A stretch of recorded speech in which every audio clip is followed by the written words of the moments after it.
ជំរាបសួរលោកគ្រូនាងខ្ញុំឈ្មោះហាំថនីតាថ្ងៃនេះខ្ញុំមកបកស្រាយមេរៀនដង្ហើមកសិកាហើយរូបនេះគឺជារូបដែលតាក់ទងទៅនឹងមេរៀនដង្ហើមកសិកាដែលនាងខ្ញុំបែងចែករូបភាពនេះផ្នែកខាងឆ្វេងនិងផ្នែកខាងស្ដាំ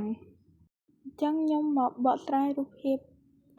ផ្នែកខាងឆ្វេងមុនដែលរូបភាពផ្នែកខាងឆ្វេងនេះគឺជារូបភាពដែលគេចាំបង្ហាញអំពីការវិវត្តនៃថាមពលនិងរូបធាតុរវាងរស្មីសំយោគដែលកើតឡើងនៅក្នុងស៊ីតូផ្លាសនិងមីកូកុងត្រីអញ្ចឹងរស្មីសំយោគហ្នឹងគឺកើតឡើងនៅក្នុងស៊ីតូផ្លាសដែលវាស្រូបយកថាមពលពន្លឺព្រះអាទិត្យទឹកនិងកាបូនឌីអុកស៊ីតដើម្បីផលិតក្លូកូសនិងអុកស៊ីសែនចំណែកឯម្ខាងទៀតវិញគឺតាក់ទងទៅនឹងមីកូកុងត្រីអញ្ចឹងដង្ហើមកសិកាហ្នឹងគឺកើតឡើងនៅក្នុងមីកូកុងត្រីដែលវាប្រើប្រាស់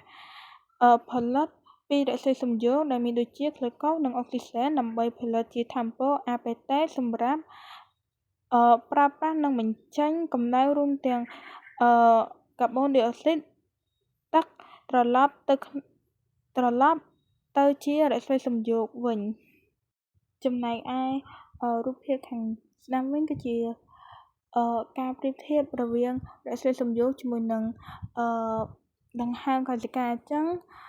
ពីរនឹងគឺវាខុសគ្នាដែលទីកន្លែងកើតវិញរស្មីសំយោគវាកើតឡើងនៅក្នុងស៊ីតូផ្លាសចំណែកឯដង្ហើមកសិកាគឺវាកើតឡើងនៅក្នុងមីកូកុងត្រីចំណែកឯពេលវេលាវិញរស្មីសំយោគហ្នឹងវាកើតឡើងនៅពេលដែលវាមានពន្លឺទេចំណែកឯដង្ហើមកសិកាវិញគឺវាអាចកើតឡើងគ្រប់ពេលវេលាចំណែកឯសារធាតុចូលអញ្ចឹងរស្មីសំយោគគឺវាមានសារធាតុចូលដូចជាកាបូនឌីអុកស៊ីតនិងទឹកចំណែកឯដង្ហើមកសិកាវិញគឺវាមានការចូលរួមដូចជាក្លូកូសនិងអុកស៊ីសែនចំណែកឯសារធាតុចេញអញ្ចឹងរស្មីសំយោគវាធ្វើការចេញ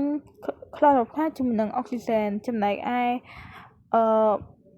ដង្ហើមកសិកាគឺវាបញ្ចេញកាបូនឌីអុកស៊ីតជាមួយនឹងទឹកចំណែកឯប្រភពថាមពលអញ្ចឹងប្រភពថាមពលគឺវារស្មីសំយោគគឺវាបានប្រភពពីពន្លឺព្រះអាទិត្យចំណែកឯដង្ហើមកសិកាគឺវាទទួលថាមពលប្រភពពីចំណែកគីមីចំណែកឯចំណែកចុងក្រោយវិញគឺផលិតថាមពលអញ្ចឹងរស្មីសំយោគគឺវា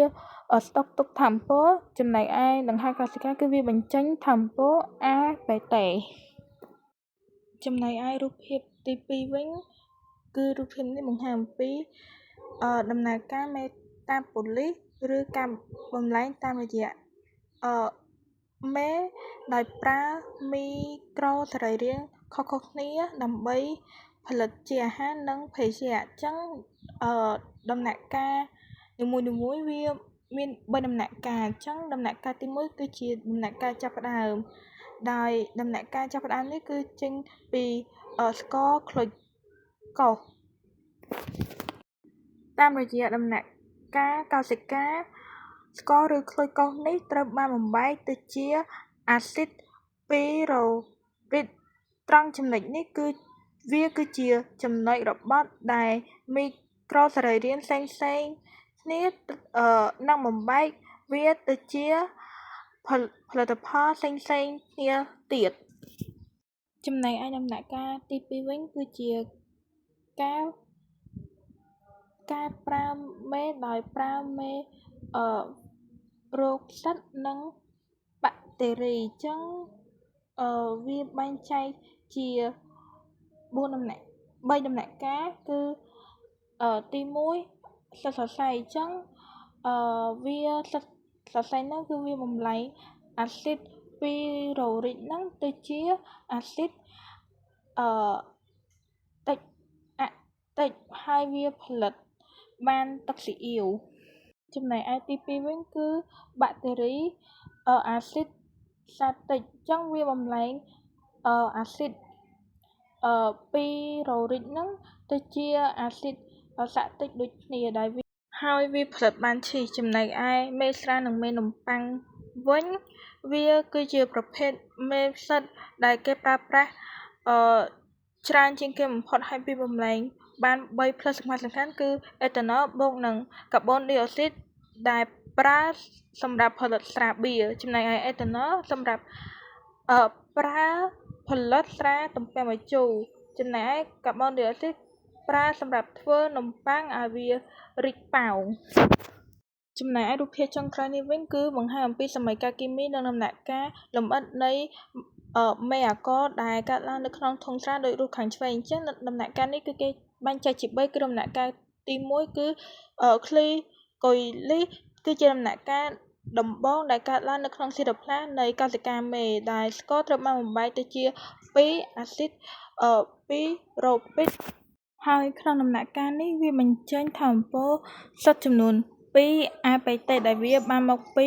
2 ADP បូកជាមួយនឹង2 PI ចំណែកឯដំណាក់កាលទី2វិញគឺជាដំណាក់កាលដែលបញ្ចេញឧស្ម័នកាបូនឌីអុកស៊ីតចំម៉ូលេគុល